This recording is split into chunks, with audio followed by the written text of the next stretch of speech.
I love to see your frustrated face, but it's probably too pitiful, so I'll refrain. I know it's awkward to see you, so why don't you go hide in the bathroom? The woman on the phone laughs hysterically and mocks me. I hate this woman more than anyone in the world. No, in the entire universe.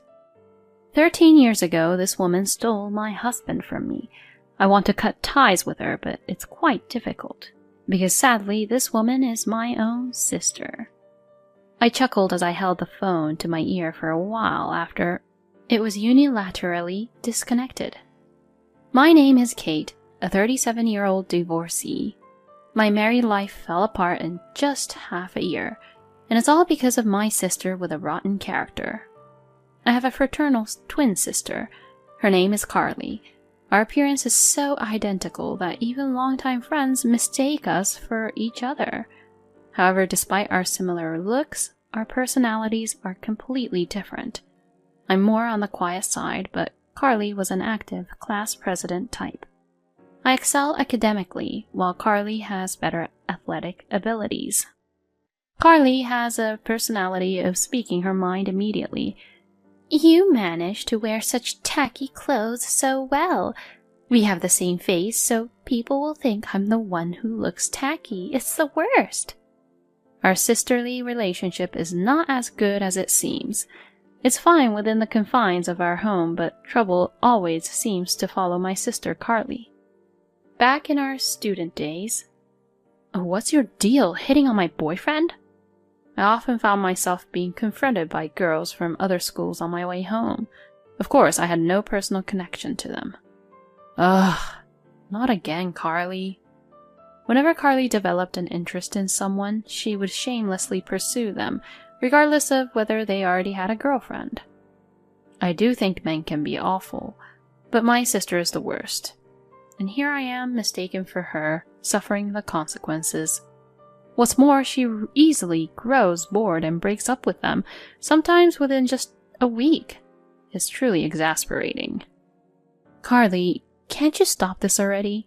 Don't you think about the feelings of the other person's girlfriend? And I'm also bothered by all of this.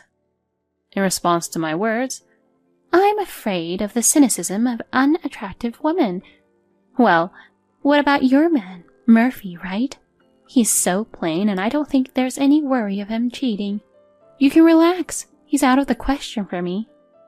She proceeded to belittle my boyfriend. This man, Murphy, is the despicable ex-husband who callously abandoned me 13 years ago. We got to know each other at the same cram school and became close. He was more on the quiet side, and being with him brought me a sense of peace. His mother was a renowned fortune teller, running her own fortune-telling establishment. We graduated from the same university and decided to get married 2 years later. However, just 6 months after our marriage, Please, just divorce me. I've reached my limit.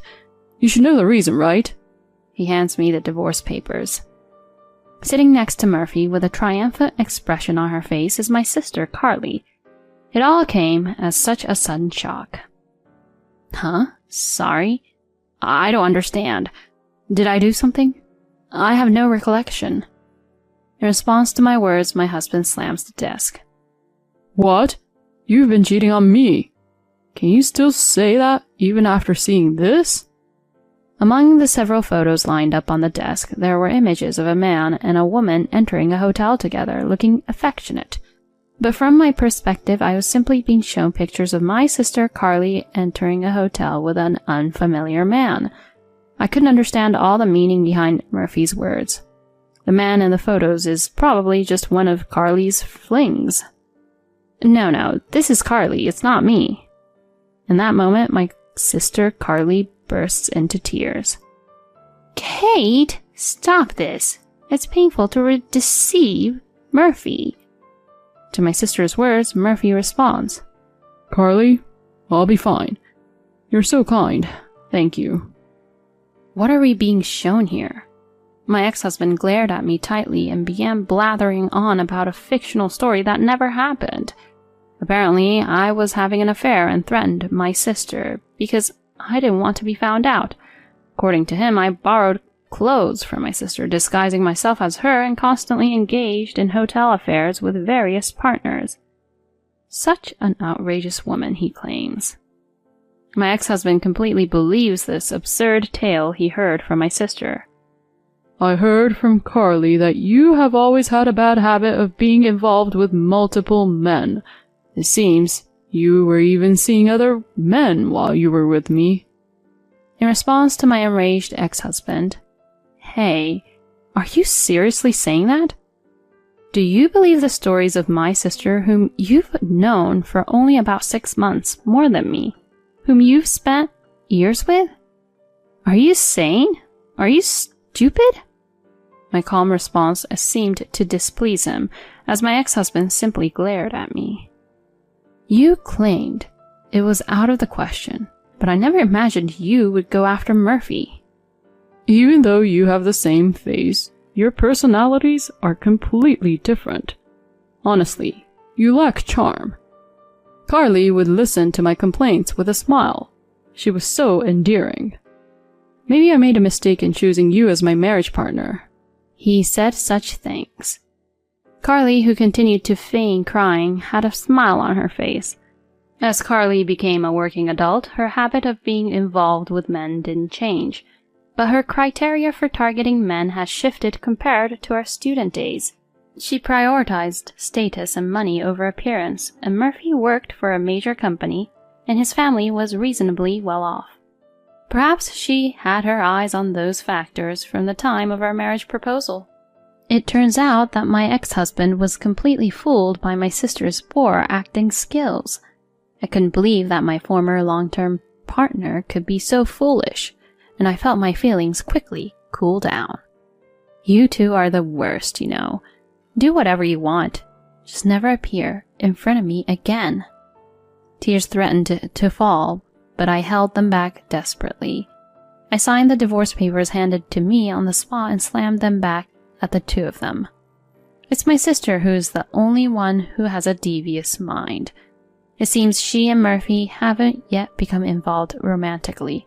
Claiming alimony from him would also be challenging.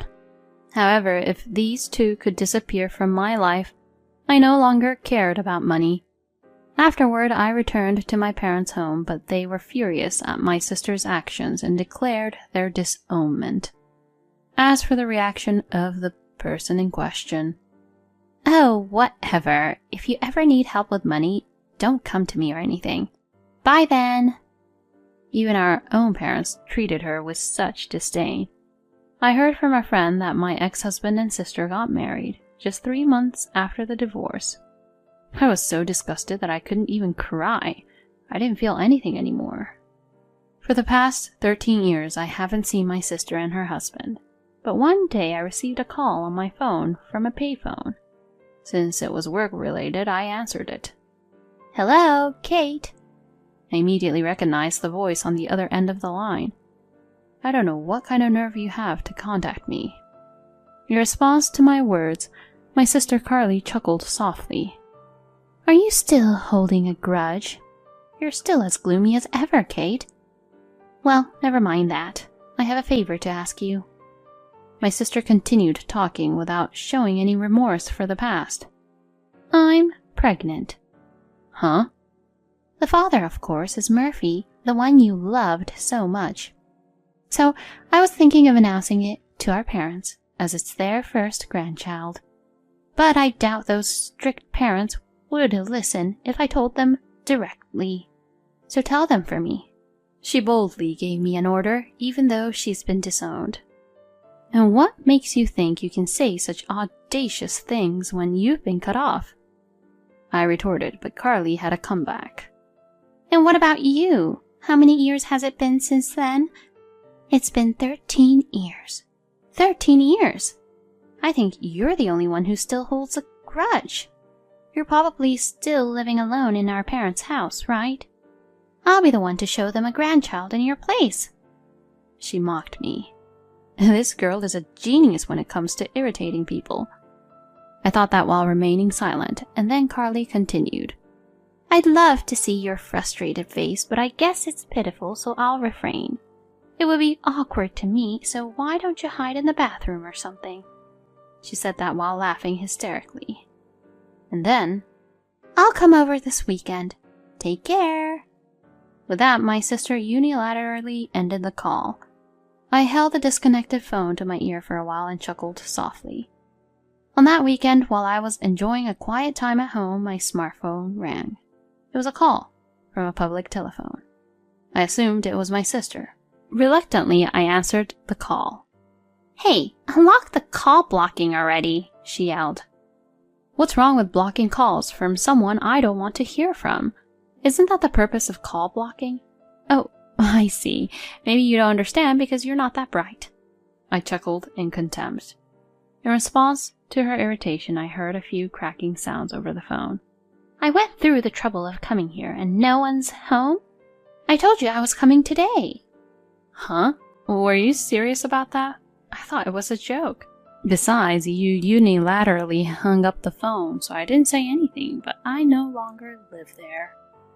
I could sense anger and slight agitation in my sister's voice as she spoke. It seemed like she was standing in front of our former house, although nobody lived there anymore. Thinking about the disturbance it would cause to the neighbors if she continued to create a scene, I gave her my current address and hung up the phone. After waiting for about an hour, the intercom rang, and when I answered it, Carly and my ex-husband Murphy were standing there with displeased faces. Carly immediately said, "Don't get too cocky. And what are you doing here? Why are you living in such a nice apartment?" She yelled at me with bloodshot eyes. It was understandable that my sister was surprised. This place was relatively new and was in good location. The rent was also decent. It wasn't a super luxurious apartment, but it was a nice property. Ignoring Carly's excitement, I said, "It's annoying and disruptive there, so why don't you come up?" I led them to my apartment, and Carly seemed surprised by the spaciousness. Seeing her frustrated expression, I couldn't help but chuckle. Inside the living room, our mother was sitting on the sofa silently observing my sister. Without uttering a word, she continued to gaze at Carly. "So you said you had something to discuss today, right? I'm not bothered by it, but if I'm in the way, should I hide in the bathroom?" I sarcastically remarked. "Never mind, I don't care anymore." Carly glared at me. And then she approached our mother and said, "Mom, it's been a while. I'm pregnant. That's why I wanted to talk today. I hope you'll let us stay here as a couple for a while." Without any sense of remorse for the past, my sister continued speaking. "Huh? You want me to live with you guys? No way, that's impossible. Have you forgotten what you did to me in the past? It's out of the question." Before I could finish my words, "Kate, just shut up. Besides, isn't this house still under Dad's name? You're an unmarried woman who couldn't even remarry at your age and are just leeching off our parents." Further adding insult to injury, "Thanks for your hard work until now. From now on, Murphy and I will take care of our parents' needs while living here together. Can you leave? And what about Dad? Is he at work?" My patience had reached its limit with my sisters smirking and laughing. However, it was our mother, who had been silently listening all along, who spoke up before me. "If it's about your father, he passed away." My mother muttered just those words. My parents are very serious people, and even though it was Carly, my sister, who was entirely at fault for the divorce 13 years ago, my parents have been apologizing to me all along. Especially my father. "I should have done better. It must have been my poor parenting. I'm sorry, Kate. I'm sorry." He became increasingly depressed to the point where it was difficult for him to continue working. During that time, both my father and mother were still in their early 50s, and our living expenses were supported by my income and my mother's part-time job. After a while, my father was diagnosed with cancer and passed away 10 years ago. Right before his passing, my father said, "Please, don't contact Carly about this. If she shows up at my funeral, I feel like I won't be able to go to heaven." True to his words, neither my mother nor I contacted my sister. We moved into this house about 5 years ago. It was because my mother's health deteriorated due to work-related strain. We considered renovating our family home, but it was located on a hill, and the act of climbing the slope with my mother's condition would have been difficult. That's why we decided to move to this wheelchair-accessible property. Since we started living here, my mother said that her mobility has improved significantly. I thought I was calmly explaining this matter, but when I recalled my father's presence before he passed away, tears welled up. I believe my mother felt the same way. There were traces of tears in her eyes as well. However, my sister Carly's reaction to my story was, in a sense, as expected.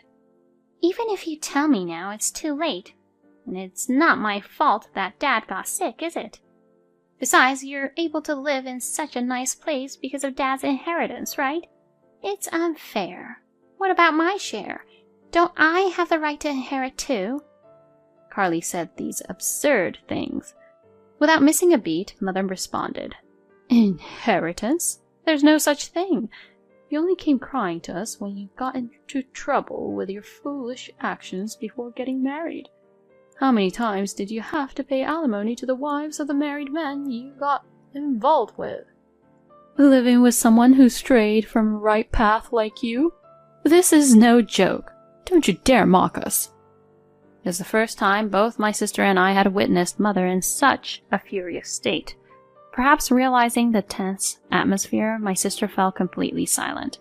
And then Murphy, my former husband, who had been quiet like a doll until then, spoke up. Carly, maybe you've been deceiving me all along.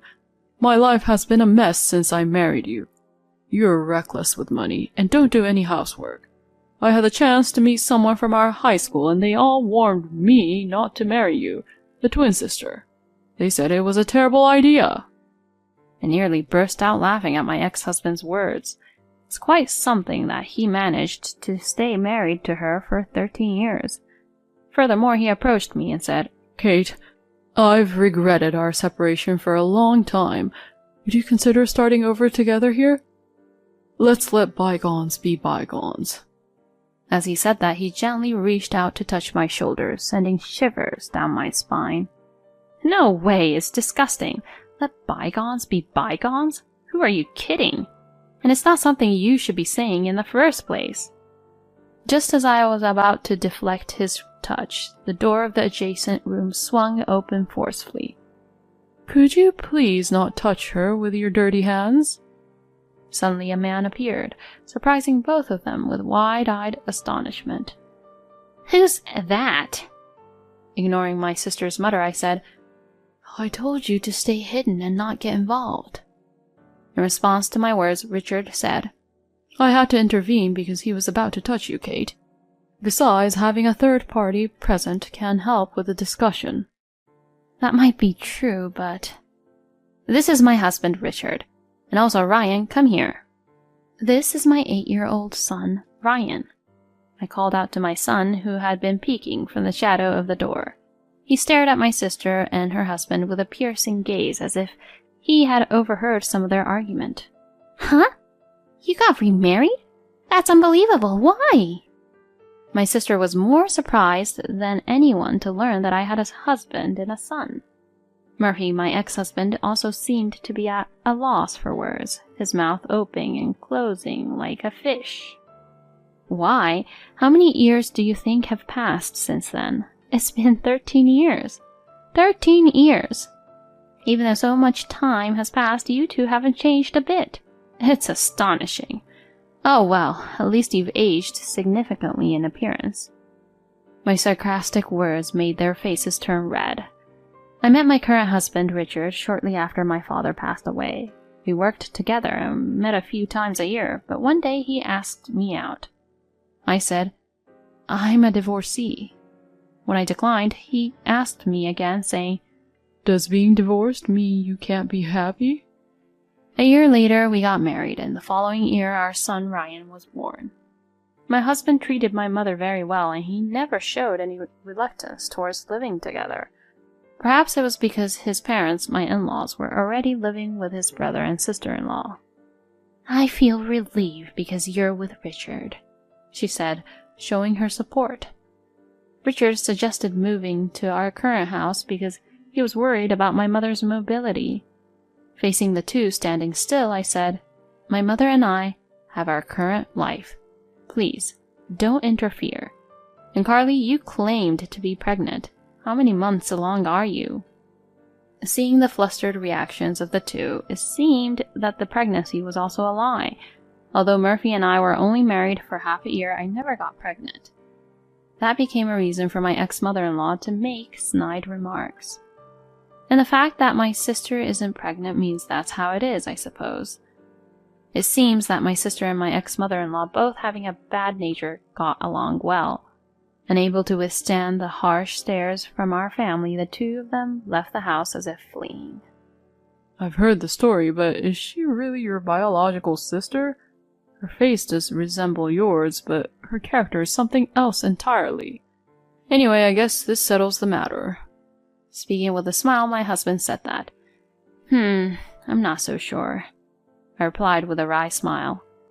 That evening something happened. The intercom kept ringing continuously. Looking at the monitor, I sighed. I knew they'd come.